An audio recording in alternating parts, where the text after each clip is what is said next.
Good evening everyone. कैसे हैं आप लोग? बेटा आज के वीडियो का मेन टॉपिक है कि यूपी में जो नए प्राइवेट एमबीबीएस और बीडीएस के मेडिकल कॉलेज ऐड हुए हैं, उनकी फीस को गवर्नमेंट ने निर्धारित कर दिया है। उसी को लेकर के एक नोटिफिकेशन है जिसमें ये बताया गया है कि ये कॉलेजेस मैक्सिमम कितनी फीस चार्ज कर सकते हैं। तो आप में से जो स्टूडेंट्स प्राइवेट एमबीबीएस या बीडीएस यूपी के किसी मेडिकल कॉलेज से करना चाहते हैं तो इस वीडियो को ध्यान से देखें और एंड तक देखें कि उनको कितनी फीस ओवर द ईयर देनी है और उनकी जब पढ़ाई कंप्लीट होगी तो उनका क्या खर्चा आएगा। निजी क्षेत्र के मेडिकल कॉलेजेस द्वारा संचालित स्नातक तथा स्नातकोत्तर यानी UG and PG MBBS, MD और एमएस का शैक्षणिक सत्र 2024-25 के लिए शुल्क निर्धारित किए जाने के संबंध में उत्तर प्रदेश निजी व्यावसायिक शैक्षणिक संस्था अधिनियम 2006 की धारा 4 के अंतर्गत चिकित्सा शिक्षा विभाग के अधीन निजी क्षेत्र के मेडिकल एवं डेंटल कॉलेजेस में शुल्क निर्धारण हेतु प्रमुख सचिव चिकित्सा शिक्षा विभाग उत्तर प्रदेश द्वारा ये एक विज्ञप्ति जारी की गई थी, उसका विवरण दिया गया है और दिनांक 12/6/2024 को फीस नियमन के लिए एक समिति का गठन किया गया था, ये बताया गया है। उत्तर प्रदेश निजी व्यावसायिक शैक्षणिक संस्था प्रवेश का अधिनियम, ये जो अधिनियम है इसके अनुसार फीस का तात्पर्य समस्त फीस जिसमें शैक्षणिक शुल्क यानी जो एडमिट फीस है वो विकास प्रभार भी से है, यानी जो डेवलपमेंट चार्जेस है। कोई इंस्टीट्यूशन की फीस की बात होगी तो उसमें समस्त शुल्क शामिल है। उसमें जो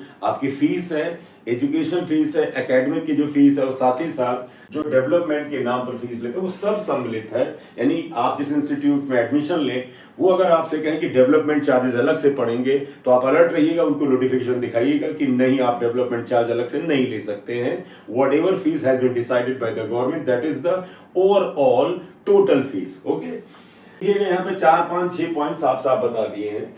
पॉइंट नंबर 1 है कि जो फीस है इसके अंदर व्यावसायिक पाठ्यक्रम का पूरा स्वरूप होगा, उपलब्ध अवसंरचना होगी, व्यावसायिक संस्था की उन्नति और उसके विकास के लिए आवश्यक समुचित बचत है, प्रशासन एवं अनुरक्षण पर व्यय है, संस्था के शैक्षणिक और गैर शैक्षणिक कर्मचारियों पर व्यय है, कोई अन्य सुसंगत कारक और समिति कोई फीस निर्धारित करने से पूर्व संस्था को सुनवाई का अवसर देगी, परंतु ऐसी कोई फीस जैसी समिति द्वारा निर्धारित की जाए मुनाफाखोरी या शिक्षा के वाणिज्यीकरण के लिए नहीं होगी।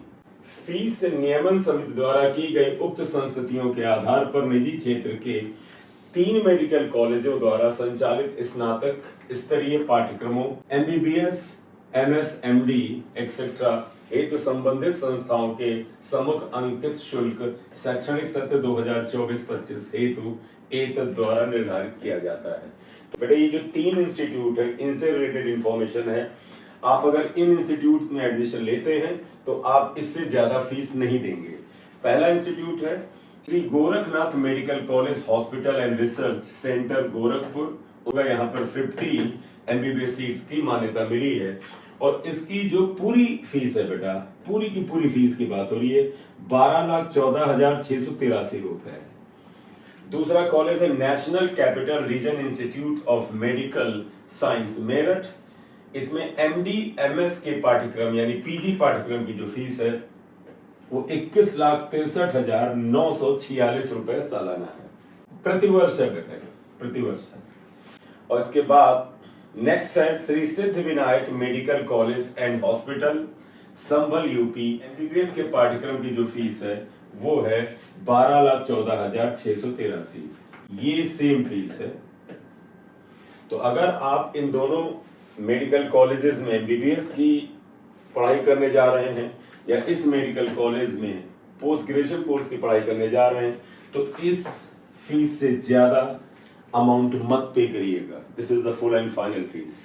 इसके अलावा बेटा एमबीबीएस और एमडी और एमएस की जो हॉस्टल फीस है वो क्या है वो भी इसमें डिसाइड कर दी गई है। आप देखिएगा हॉस्टल शुल्क नॉन एसी रूम के लिए 1.5 लाख प्रति वर्ष, अगर रूम एसी है तो 1,75,000 प्रति वर्ष प्रति स्टूडेंट लिया जाएगा।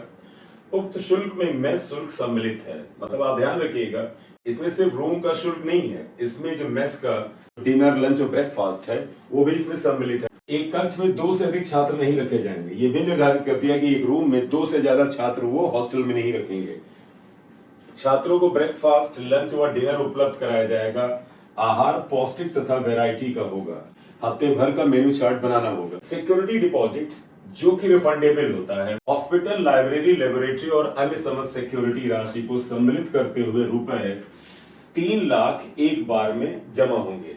ये 3 लाख रुपए बेटे सिर्फ सिक्योरिटी मनी है, कॉशन मनी होता है, ये टोटली रिफंडेबल है। जब आप कोर्स कंप्लीट कर लेंगे रिफंड हो जाएगा। ये सिर्फ एक बार जमा होगा जब आप एडमिशन लेंगे, हर साल नहीं, only at the time of admission once. विविध शुल्क, ये मिसलेनियस शुल्क है बेटा, जो अन्य मद में खर्च होंगे, वो 85,600 रुपए प्रति वर्ष बता दिए इन्होंने। अब वो क्या है? उक्त विविध शुल्क में समस्त प्रकार के शुल्क एवं चार्जेस तथा विश्वविद्यालय पंजीकरण यानी जो आप रजिस्ट्रेशन कराते हैं, development fees, library fees, student association fees, gym and sports fees, प्रवेश शुल्क, परीक्षा शुल्क आदि सम्मिलित है। उक्त के अतिरिक्त कॉलेज द्वारा कोई अन्य फीस नहीं ली जाएगी। शैक्षणिक शुल्क छात्रों से प्रतिवर्ष जमा कराया जाएगा एवं किसी भी दशा में शैक्षणिक शुल्क की राशि एक मुश्त अग्रिम के तौर पर जमा नहीं कराई जाएगी। अब ध्यान रखिएगा, जो आपका शैक्षणिक शुल्क है, जो फीस का अमाउंट है, वो हर साल जमा होगा। कहीं ऐसा ना हो कि कोई मेडिकल कॉलेज आपसे कह दे कि हम 5 साल की फीस एक साथ लेंगे या 2 साल की फीस हम एडवांस में लेंगे। हर साल की फीस आपको उस साल ही देनी है, यानी हर साल फीस जमा होगी जो उस साल की फीस होती है। कलेक्टिव फीस मत दीजिएगा। संबंधित मेडिकल कॉलेज ये जो निर्धारित शुल्क है, इससे कम शुल्क ले सकते हैं, लेकिन इससे ज्यादा नहीं ले सकते। ध्यान रखिएगा, they can not charge more than this amount. वो अगर इससे कम पर आपसे नेगोशिएट करके ले ले तो चलेगा, तो आप नेगोशिएट कर सकते हैं, इसका मतलब नेगोशिएशन की पॉसिबिलिटी है। एमडी एमएस पाठ्यक्रम की हॉस्टल शुल्क वगैरह दिया गया है, क्योंकि जो इसके पहले बताया गया था वो एमबीबीएस पाठ्यक्रम का हॉस्टल वगैरह का शुल्क था। एमडी और एमएस पाठ्यक्रम के लिए हॉस्टल फीस क्या है? नॉन एसी सिंगल ऑक्यूपेंसी के लिए, यानी नॉन एसी होगा, एक कमरे में एक ही विद्यार्थी रहेगा, 2.5 लाख रुपए प्रति वर्ष। AC single occupancy, air condition room होगा, एक ही बच्चा एक रूम में रहेगा, तो ये 3 लाख प्रति वर्ष हो जाएगा। नॉन एसी डबल ऑक्यूपेंसी, अगर नॉन एसी रूम होगा, 2 बच्चे इसमें रह सकते हैं, तो 1,75,000, और एसी डबल ऑक्यूपेंसी 2,10,000 प्रति वर्ष होगा। उक्त शुल्क में मेस शुल्क सम्मिलित है। छात्रों को ब्रेकफास्ट, लंच, डिनर उपलब्ध कराया जाएगा। आहार पौष्टिक तथा वैरायटी वाला होगा। सिक्योरिटी डिपॉजिट जो कि रिफंडेबल है, इस केस में क्या है और किस मद में लिया जाएगा? ये security deposit hospital, library, laboratory और अन्य समस्त सिक्योरिटी राशि को सम्मिलित करते हुए 5 लाख रुपए है। एमबीबीएस के केस में 3 लाख रुपए था, एक बार में पे करना होगा जब आप पहले साल एडमिशन लेंगे एट दैट टाइम। विविध शुल्क यानी मिसलेनियस शुल्क जो है, ये 1,28,400 प्रति वर्ष है, और इस विविध शुल्क में समस्त प्रकार के शुल्क, चार्जेस तथा विश्वविद्यालय पंजीकरण यानी registration, development fees, library fees, student association fees, gym and sport fees, प्रवेश शुल्क, परीक्षा शुल्क आदि सम्मिलित है। उक्त के अतिरिक्त कॉलेज द्वारा कोई अन्य फीस नहीं ली जाएगी। शैक्षणिक छात्र शुल्क छात्रों से प्रतिवर्ष जमा कराया जाएगा।